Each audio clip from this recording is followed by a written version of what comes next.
मंगल यदि किसी जातक के चौथे स्थान में हो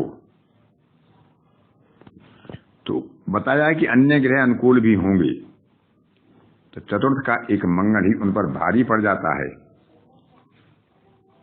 क्योंकि यहां चतुर्थ का मंगल होने से मांगलिक दोष होगा।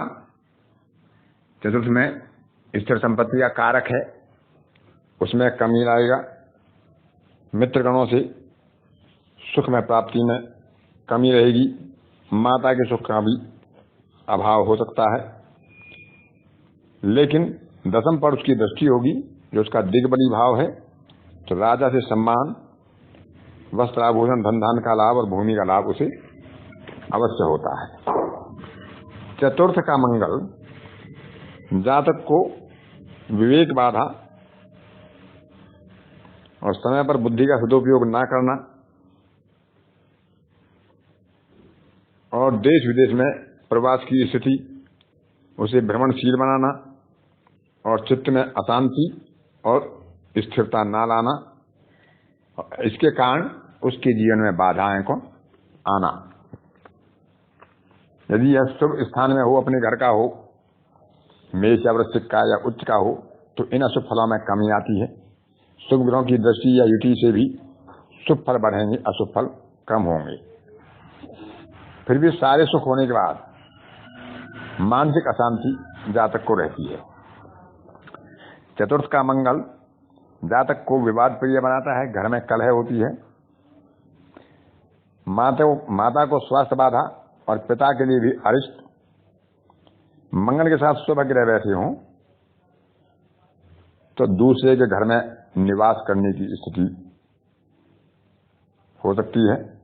शरीर निरोगी, लेकिन गृह, धन और वाहन के सुख में कमी। परंतु उच्च राशि का स्वग्रही मंगल होगा, शुभ ग्रह से युक्त होगा या मित्र क्षेत्रीय होगा, तो उस पर घर, वाहन आदि का सुख प्राप्त होगा, माता भी दीर्घायु होगी। लेकिन मंगल यदि नीच राशि में हुआ या पाप ग्रह से युक्त हुआ, अष्टम स्थान के स्वामी से युक्त हुआ, तो यह माता के लिए और भूमि सुख के लिए शुभ नहीं होता है। मंगल का वर्ष 28 है, तो 28वें वर्ष से 36वें वर्ष तक मंगल अपना उत्तम फल देने वाला होता है। मेष, कर्क, सिंह या मीन लगन हो और मंगल चौथे में हो तो माता के लिए भी शुभ होता है और वैवाहिक सुख में भी मांगलिक दोष का उतना प्रभाव नहीं होता, क्योंकि यहां पर मंगल कर्क, तुला, वृश्चिक या मिथुन का होता है। लेकिन अन्य राशियों का मंगल यदि यहां बैठता है तो माता पिता के लिए भी हानिकारक होता है और द्विभार्या योग बनाता है। 18वें, 28वें, 38वें, 48वें वर्ष में शारीरिक कष्ट की संभावना प्रबल होती है। चतुर्थ के मंगल के लिए कुछ ज्योतिषकारों का कहना है कि जातक की उन्नति अपनी जन्मभूमि में ना होकर उससे अलग होती है। जन्मभूमि पर उसे कष्ट प्राप्त होते हैं और दूर जाने पर उसका उत्कर्ष होता है, प्रगति होती है, उन्नति होती है। अग्नि राशि का यदि यहां मंगल हो तो उसके घर को अग्नि से भय होता है। कर्क, तुला, वृश्चिक या मिथुन का मंगल चतुर्थ में हो तो वह जहां पर निवास स्थान बनाएगा वह अपने जीवन के अंतिम श्वास तक वहीं रहने की इच्छा उसकी होती है और वह इच्छा उसकी सफल भी होती है। पंचम भाव में यदि किसी जातक के मंगल होता है तो पाचन शक्ति बड़ी तीव्र होती है, भूख अधिक लगती है, भोजन अच्छी स्थिति में करता है, लेकिन पाप कर्म में उसकी बुद्धि बढ़ जाती है। एक कर्म पाप कर्म करने के बाद अनंतर दूसरा पाप कर्म, फिर तीसरा, इस प्रकार उसकी बुद्धि पाप कर्मों में बढ़ती जाती है। इच्छाएं प्रबल होती जाती हैं, उसकी तृप्ति नहीं होती। संतान प्राप्ति में बाधा, गर्भ स्थापना में बाधा, इस तरह के अशुभ फल भी यहाँ पंचम का मंगल देता है। यदि वह स्वराशि का हो, उच्च राशि का हो, गुरु के साथ या गुरु की दृष्टि में हो तो उपरोक्त फलों में कमी आती है, कुछ शुभ फल बढ़ जाते हैं। विद्या प्राप्ति में भी ऐसा मंगल बाधक होता है, फिर भी व्यक्ति बुद्धिमान और चतुर होता है।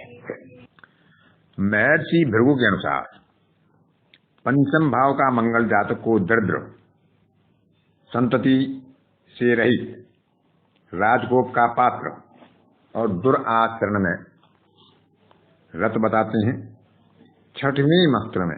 छठवें साल में शत्रु से पीड़ा,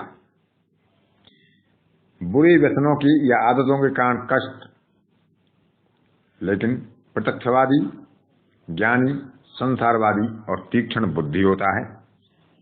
मेष, वृश्चिक या मकर का होगा तो संतति अधिक होगी, दान धर्म में भी रुचि होगी, अधिकारों की प्राप्ति होगी, परंतु शत्रुओं के कारण पीड़ा होगी। छठे भाव के स्वामी के साथ यदि मंगल यहां पर बैठता है तो उसकी पाप कर्मों में रुचि तो होगी, लेकिन वह रण में कुशल यानी संग्राम में विजेता, योग्यता प्रतियोगिता में विजय प्राप्त करने वाला होता है। लेकिन उसे पुत्र के कारण शोक होता है, अपने लोगों के कारण उसका झगड़ा होता है और उधर में उसे कष्ट और पत्नी को भी कष्ट हो सकता है यदि वहां पर पाप ग्रहों का प्रभाव अधिक हुआ। मकर राशि को छोड़कर यदि अन्य स्त्री राशियों में मंगल पंचम भाव में बैठता है तो कुछ शुभ फल अच्छे माने गए हैं, लेकिन पुरुष राशि का मंगल यहां पर पाप देने वाला होता है। पाराशर के अनुसार पंचम का मंगल पिता के लिए मारक है, क्योंकि पंचम स्थान पिता का नहीं है, नवम से नवम है, और दसम स्थान से पंचम 8वां स्थान है। लग्न, धन, चतुर्थ, पंचम अथवा छठे भाव में चारों पाद भाव में पाप ग्रह हो तो यह पिता के लिए स्थान अच्छा नहीं होता। इसलिए मंगल में पंचम हो और द्वितीय, चतुर्थ और छठे भावों में पाप ग्रह हो तो पिता को अल्पायु बनाता है। तीसरे स्थान में पाप ग्रह का होना और पंचम में मंगल का होना तो पाप कर्तृ योग बनता है चतुर्थ भाव का, तो माता को भी कष्ट की संभावना बढ़ जाती है।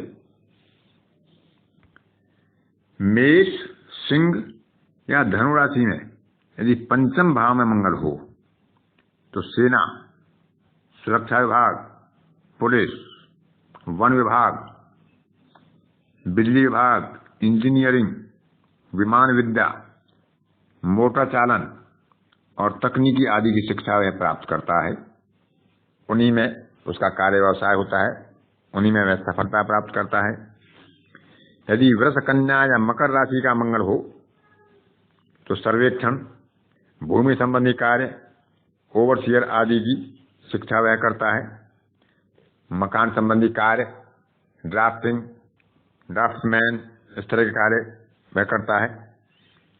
वायु तत्व राशि यानी मिथुन, तुला और कुंभ में यदि मंगल पंचम भाव में हो तो जातक की चिकित्सा व्यवसाय में रुचि होती है, अथवा वह एक अच्छा वकील हो सकता है फौजदारी विवादों में, और सफल डॉक्टर हो सकता है। मंगल बलवान हो तो विद्यार्थी अच्छे अंकों से परीक्षाओं को पास करता है। पंचम भाव का मंगल जातक को उत्कोच की तरफ प्रवृत्त करता है, और जब वह उत्कोच आदि, रिश्वत आदि में फंसते हैं तो पकड़े भी जाते हैं। पंचम का मंगल और लग्न में राहु हो तो बचपन से ही ऐसे जातक की गायन विद्या की ओर रुचि होती है और आवाज उसकी मधुर होती है। पंचम का मंगल जातक को ख्याति भी प्राप्त कराता है। 12वें भाव पर उसकी दृष्टि होती है तो विदेश यात्रा का योग भी बनाता है। वकीलों और डॉक्टरों के लिए पंचम का मंगल अत्यंत लाभदायक है, और ये लोग जिनका मंगल पंचम में होता है, डॉक्टरी में और वकील में, वो सफलता प्राप्त करते हैं। पंचम का मंगल की अष्टम भाव पर दृष्टि होती है तो इसमें द्विभार्या योग का भी योग बताया जाता है।